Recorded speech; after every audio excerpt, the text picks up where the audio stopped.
Merhaba semua. Kalau bahas soal Turki, emang gak ada habisnya teman. Turki kaya akan tradisi dan kebudayaan karena letaknya yang 95% di Asia dan 5%-nya di Eropa. Jadi Turki punya segudang jajanan dan oleh-oleh yang seru untuk dikulik satu-satu. Nah, udah siap ikut unyil keliling Turki? Yuk kita kemon! Sebelum menjelajah penjuru negerinya, kita harus isi amunisi dulu ya.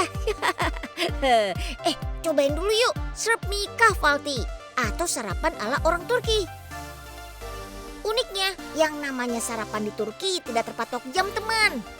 Kayak sekarang, jam 11:30 aja kita masih bisa menikmati menu sarapannya. Wih, banyak bener ya. Kita kenalan satu-satu yuk.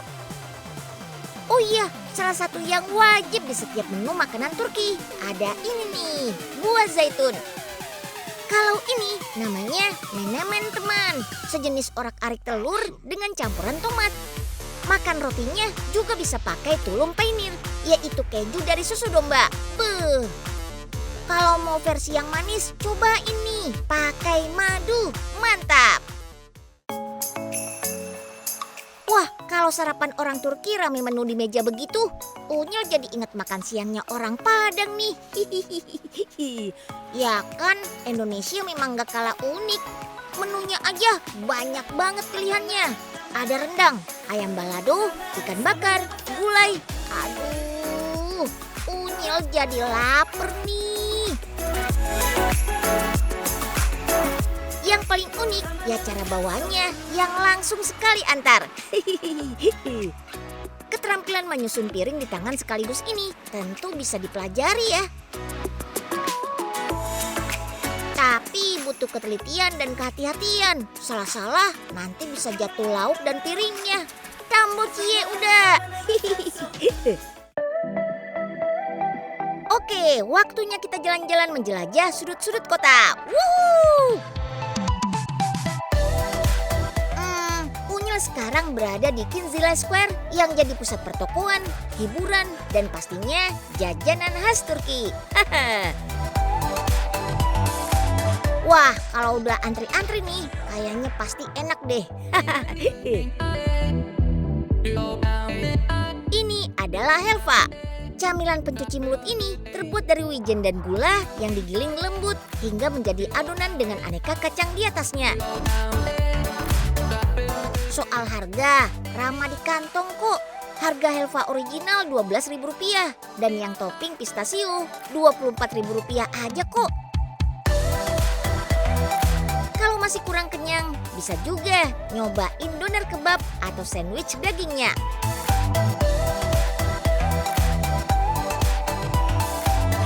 Pilihan minumnya bisa coba nih, ayran, yaitu yogurt yang dicampur air dan garam. Harga ayran cuma Rp3.500 aja.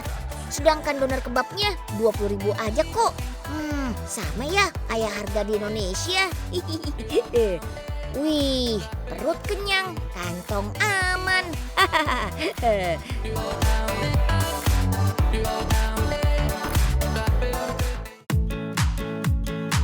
Ternyata ada satu lagi tujuan wisata favorit kalau ke Turki, yaitu Selat Bosporus. Wisatanya unik teman, karena ini khusus buat pecinta olahraga mancing.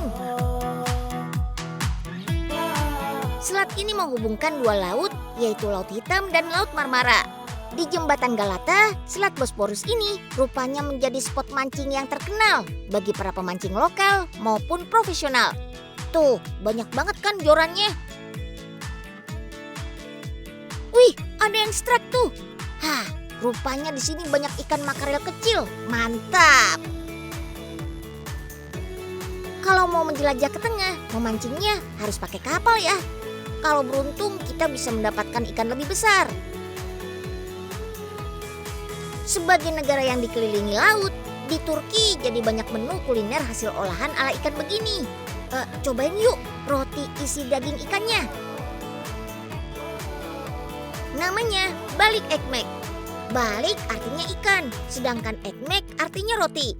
Cara bikinnya sih sederhana, hanya potongan ikan yang dipanggang diselipkan di roti bersama sayuran. Tapi soal rasa, pastinya bisa menggoyang lidah. Mantap! Dan serunya, beli roti ikan sekaligus makannya juga di atas kapal. Jadi goyang-goyang seru kan?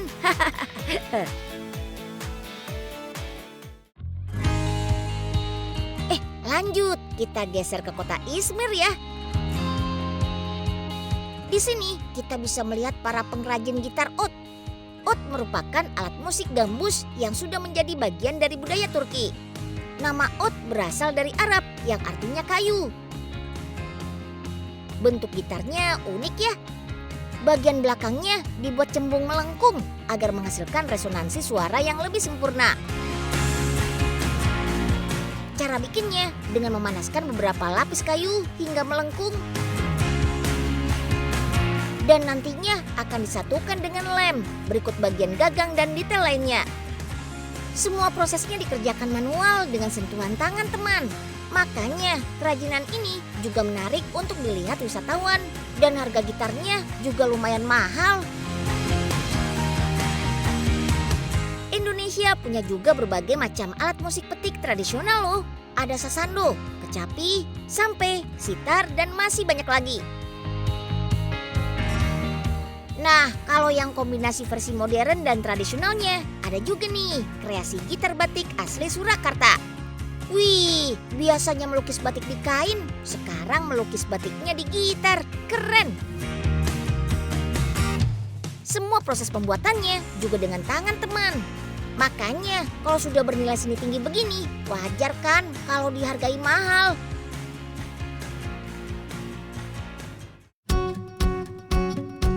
Buat penggemar kopi, mana suaranya? Turki juga terkenal dengan biji kopi yang khas serta proses masaknya yang unik. Wah, kudu wajib nyobain nih. Bubuk kopinya dimasak dengan teko tembaga kayak gini dan dipanaskan di atas pasir. Jangan iseng pegang pasirnya ya. Metode ini dikenal dengan nama ibrik dan disebut-sebut sebagai teknik menyeduh kopi pertama di dunia. Bisa dibilang kopi Turki termasuk kopi tubruk karena tidak disaring ampasnya ketika disajikan. Buat yang pengen bikin sendiri, boleh dicoba nih beli teko penyeduhnya di pasar oleh-oleh. Teko tembaga berukir seperti ini banyak dijual juga untuk dijadikan souvenir bagi para turis. Tapi nggak usah beli pasirnya juga ya, berat. Nah, ngomong-ngomong soal doyan minum kopi, di Indonesia ada juga loh kopi unik. Pernah coba yang namanya kopi kop, minuman kopi khas Aceh yang disajikan dengan cangkir terbalik? Unik kan? Berbeda dengan bubuk kopi Turki yang digiling sehalus mungkin, kopi di kopi kop ini justru mengapung di bagian atas gelas. Jadi air kopinya bisa diminum pakai sedotan begini tanpa ada ampas yang terminum. Nah, gimana? Penasaran mau coba?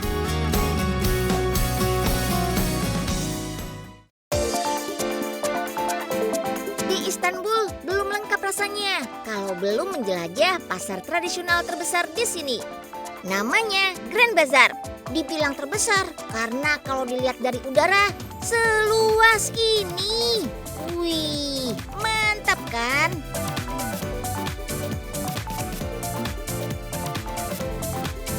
Di sini segala barang ada, mulai dari bahan makanan hingga oleh-oleh souvenir, lengkap semua dan khas ala Turki.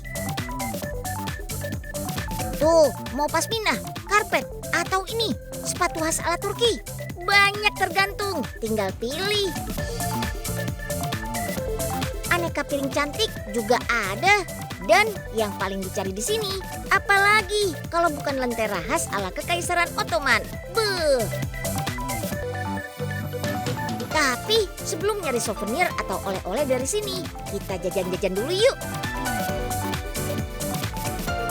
Di Grand Bazar ada banyak sekali pilihan jajanan kaki lima teman. Butuh cemilan cemilan manis. Coba ini, aneka kue manis khas Turki.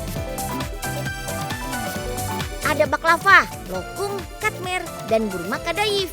Aduh, kalau udah dipajang rapi begini, menggoda banget kan? Apalagi harganya juga terbilang murah meriah.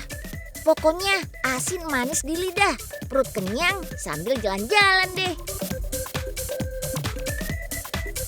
Di Grand Bazaar ini juga terkenal sama aneka bumbu eksotik yang mungkin jarang ditemukan di negara lain. Makanya aneka olahan masakan Turki jadi punya cita rasa yang unik. Semua rahasia resepnya ada di bazar ini. Mau cari bumbu bubuk? Ada. Mau yang setengah kasar juga ada. Mulai dari biji lada dari aneka negara, kayu manis, hingga rempah termahal di dunia saffron ada.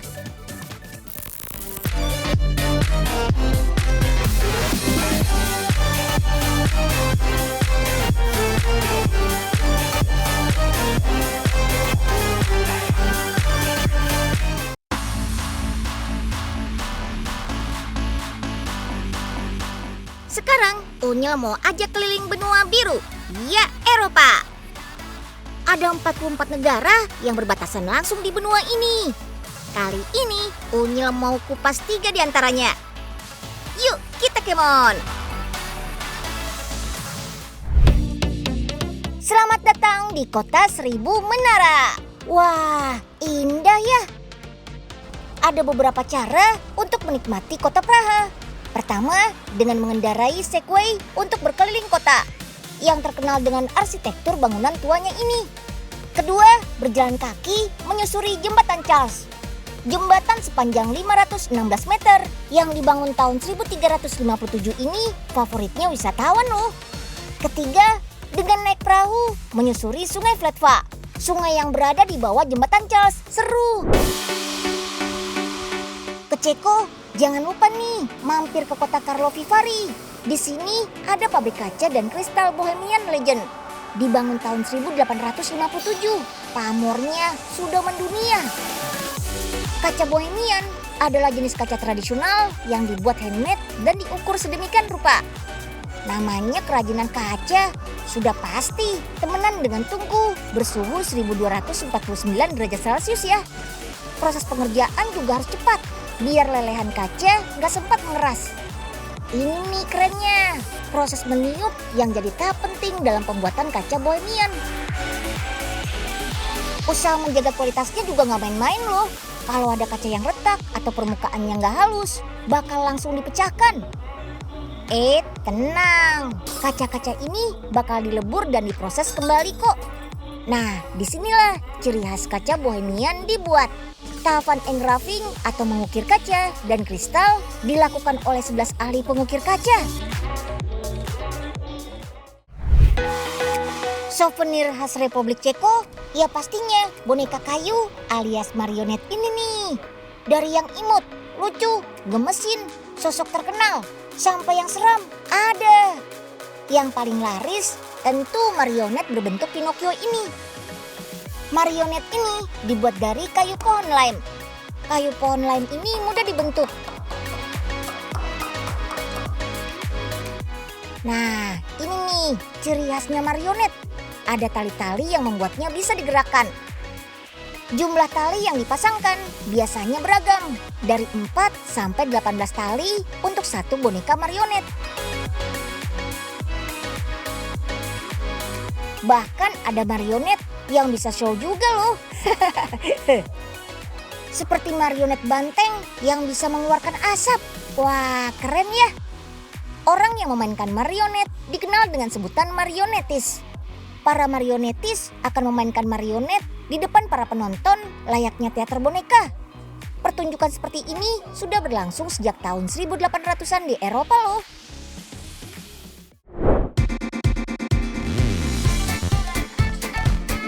Unyil jadi ingat kalau Indonesia juga punya loh kerajinan boneka kayu yang jadi tradisi budaya. Wayang golek. Wah, ternyata ada banyak jenisnya ya. Wayang golek memiliki 4 patrun atau kelompok tokoh teman. Mulai dari kesatria, Punggawa, para putri, dan terakhir Patrun Denawa. Pertunjukan seni dari Jawa Barat ini biasanya akan dipentaskan dengan benang merah cerita dan pesan moral. Buat masyarakat zaman dulu yang belum ada TV, menonton pertunjukan ini jadi hiburan paling seru.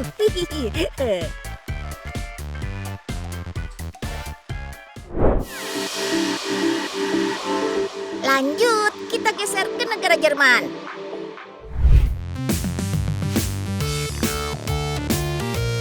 Keliling dunia gak lengkap kalau nggak nyicipin camilan legendaris di negara tujuan. Ini dia roti Brisel, favoritnya orang Jerman.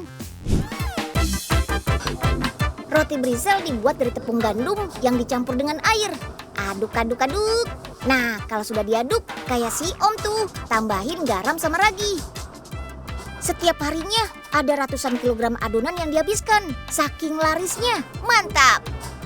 Lanjut, adonannya dibuat menjadi bola-bola kecil kayak gini. Terus kasih olesan minyak biji bunga matahari biar nggak lengket dan mengkilat. Nah, karena saking banyaknya penggemar, biar cepat membagi adonannya pakai mesin ini nih. Tuh, lihat deh, sekali tekan, hop, adonan langsung terbagi menjadi 30 bagian kecil deh. Praktis banget kan? Sekarang waktunya bikin bentuk khas roti Brisel yang mirip pita. Nih, kayak gini nih. Lanjut yuk, beresin rotinya. Sekarang rotinya kita simpan dulu di mesin bersuhu 30 derajat Celcius selama 10 menit biar adonannya mengembang. Adonan akan dibasahi sama campuran air dan larutan khusus. Inilah yang membuat warna Brisel jadi coklat. Roti Brisel tinggal diiris-iris deh. Terus beri taburan garam biar ada asin-asinnya dikit gitu. Ada juga yang dikasih taburan biji labu. Oke deh, waktunya matangkan Brisel dalam oven. Oh iya, tahu nggak teman-teman? Dalam 100 gram Brisel mengandung kalori, protein, vitamin A, vitamin D, dan kalsium. Sudah enak, bergizi juga dong. Mantap! Sobat Unyil, di kota Nuremberg kita bisa icip-icip roti Lebkuchen yang sudah eksis sejak tahun 1395 loh. Dibuat tanpa tepung, roti ini hanya mengandalkan kacang hazelnut dan kacang almond untuk menggantikan tepung terigu. Biar makin enak, perlu juga ditambahkan marzipan ya. Marzipan adalah campuran bubuk almond, gula halus, dan putih telur. Sekarang kita bikin adonannya nih. Selain gula pasir, ada rempah-rempahnya juga loh. Campuran bubuk jahe, kayu manis, pala, cengkih, dan kapulaga. Ini nih yang bikin roti Lebkuchen punya cita rasa yang khas. Agak-agak pedas gitu deh. Kalau sudah, kita cetak kuenya. Dicetaknya di atas wafer ini, diameternya sekitar 10 cm. Lebkuchen dengan wafer di bagian bawah ini juga dikenal dengan sebutan Ellison Lebkuchen. Nah, adonan yang sudah dicetak bisa langsung dipanggang dalam oven. Setiap hari toko roti ini bisa membuat sekitar 4.800 Lebkuchen loh. Ah, ini nih bagian yang Unyil suka. Melapisi Lebkuchen pakai coklat cair. Enak banget deh. Kue tradisional Jerman ini memang sudah terkenal banget. Efek hangatnya cocok banget buat disantap pas musim dingin di bulan Desember.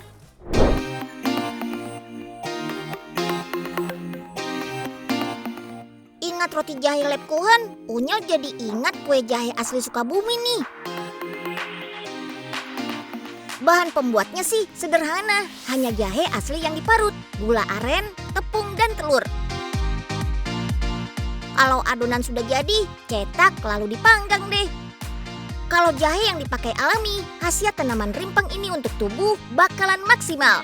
Ngemilnya enak, bonus sehatnya deh.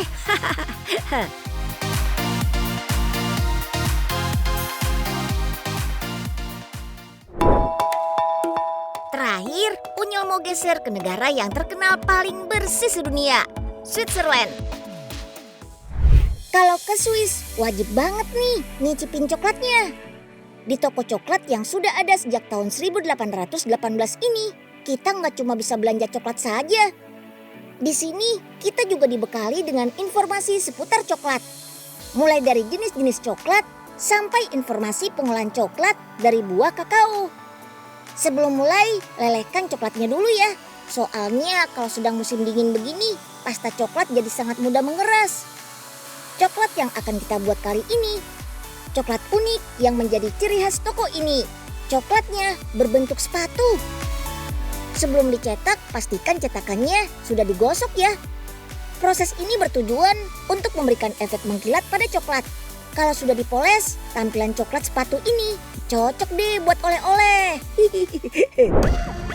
Saat musim dingin, Grindelwald yang terletak di sekitar pegunungan Alpen memang dipenuhi hamparan salju.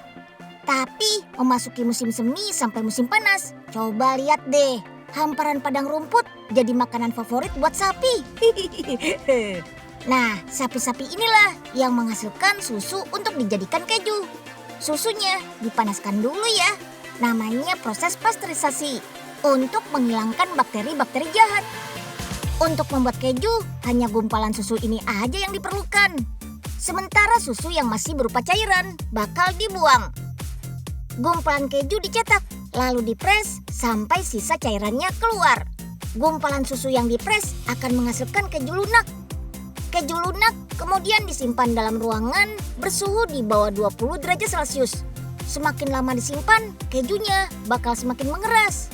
Yang artinya keju sudah matang. Tinggal dicek aja kejunya sudah matang atau belum nih. Keju dilubangi lalu ditarik keluar. Kalau tekstur dan rasa sudah sesuai, berarti keju siap untuk dijual. Supaya nggak berjamur saat disimpan, keju harus disikat setiap hari nih. Sikatnya sudah otomatis kok, biar nggak pegel.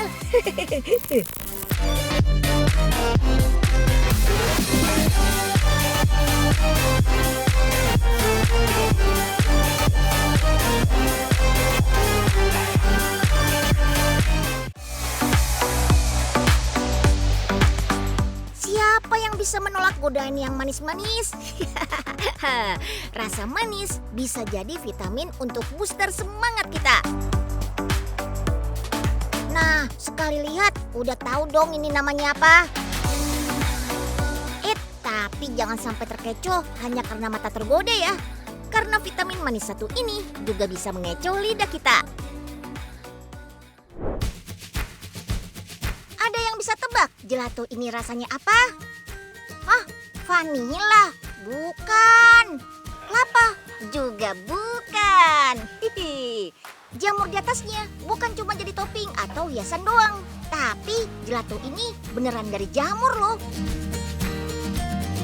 Gelato ini ada 6 varian rasa. Jamur kuping dengan basil, jamur enoki dengan sup jagung, dan jamur portabello. Varian esteller dari jamur tramela, jamur lingsi dengan jahe madu, dan varian dawet dari jamur kuping. Gimana cara menyulap jamur jadi sajian manis kayak gelato ini? Yuk, come on, unyil aja ke pabriknya. Bahan utamanya pakai jamur portabello. Jamur ini harus kita masak sebentar dengan bawang bombay sampai aromanya keluar. Setelah itu campurkan dengan bahan gelato lainnya. Dan haluskan sampai tekstur jamurnya seperti bubur. Masukkan ke mesin es krim dan tunggu sampai teksturnya set. Gelato siap dikemas dan dibekukan.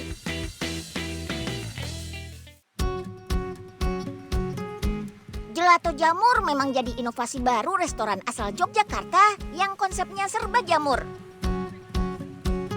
Begitu masuk, kita langsung disambut dengan aneka jenis jamur loh. Ada jamur yang familiar sampai jarang kita temui. Wah, ini sih surganya pecinta jamur.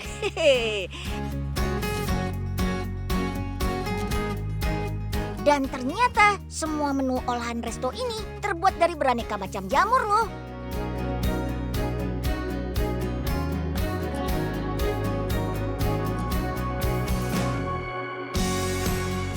Siapa sangka es dawet ini selain ada nangkanya, ada jamur enokinya dan cendolnya terbuat dari jamur kuping. Minuman yang menyegarkan satu ini, toppingnya juga jamur enoki. Perpaduan sirup fruit punch, soda, dan jeruk bikin lepas dahaga.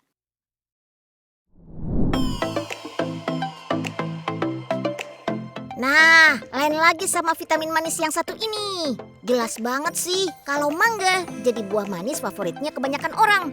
Tapi pernah nyoba mangga dibikin kreasi unik kayak gini?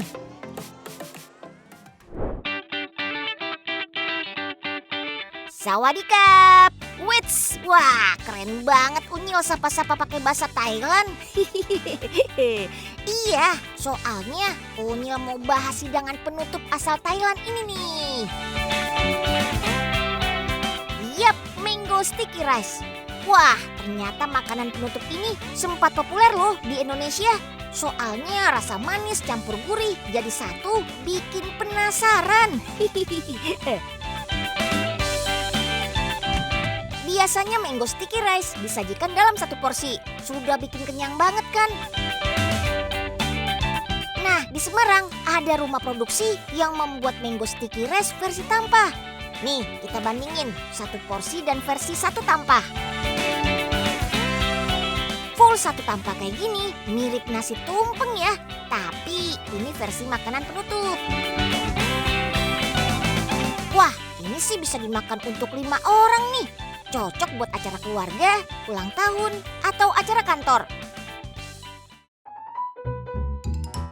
Bahan-bahan pembuatan sebetulnya simple. Cuma butuh 3 bahan utama. Ada nasi ketan, potongan buah mangga, dan siraman santan. Nasi ketan yang dimasak ini sudah menggunakan santan dan sedikit garam supaya lebih gurih. Terus bisa dikasih daun pandan juga biar bertambah aroma wangi. Meskipun bentuknya serupa tapi tak sama dengan nasi, beras ketan dianggap lebih cocok disantap dengan mangga. Ketan juga identik dengan makanan manis. Nih contohnya, kalau Thailand punya olahan ketan dengan mangga, Indonesia punya durian ketan. Kudapan manis asal Sumatera Barat, bedanya ada flak ketan durian ini. Wah, kalian tim durian atau tim mangga nih? Yuk kita balik lagi ke proses pembuatan mango sticky rice. Sekarang kita mau potong mangganya tipis-tipis dan ukurannya sama rata.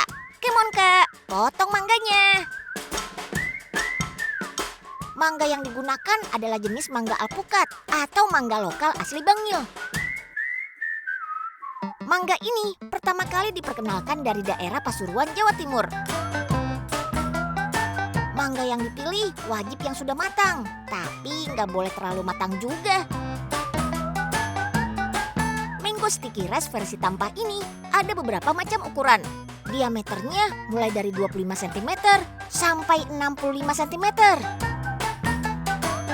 Tampah ukuran kecil hanya butuh 3-4 buah mangga yang dipotong-potong. Ukuran tampah besar butuh 15-20 buah mangga. Kalau di negara asalnya Thailand, dessert ini ada musim puncaknya loh, setiap bulan April dan Mei. Oh iya, ada yang spesial dari mangga alpukat ini. Nah, cara kupas dan makannya bisa berbeda dari mangga-mangga biasanya. Nih, Unyil tunjukin ya. Tuh, bisa dibelah dua kayak gini, mirip seperti alpukat. Terus daging buahnya langsung kita keruk pakai sendok. Siapa sangka cara makannya yang unik membawa mangga alpukat ini menang penghargaan loh. Nah, gimana? Lebih praktis makan mangga kayak gini atau pilih mangga yang dipotong-potong dulu? Menurut Unyil sih, mau disantap pakai cara apapun, mangga tetap jadi buah favorit Unyil.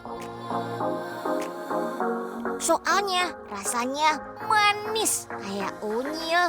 Kalau dapatnya asam, ya berarti bukan kayak Unyil dong pastinya.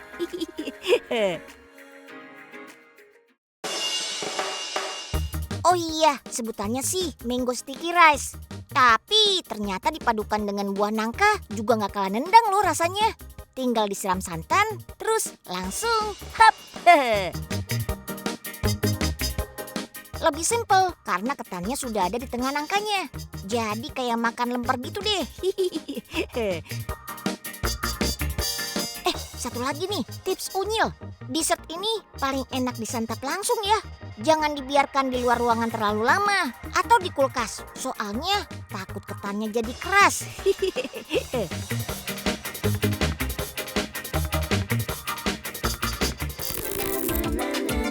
Si Unyil anak pintar, informasinya super. Teknologi terkini, pabrik dan inovasi.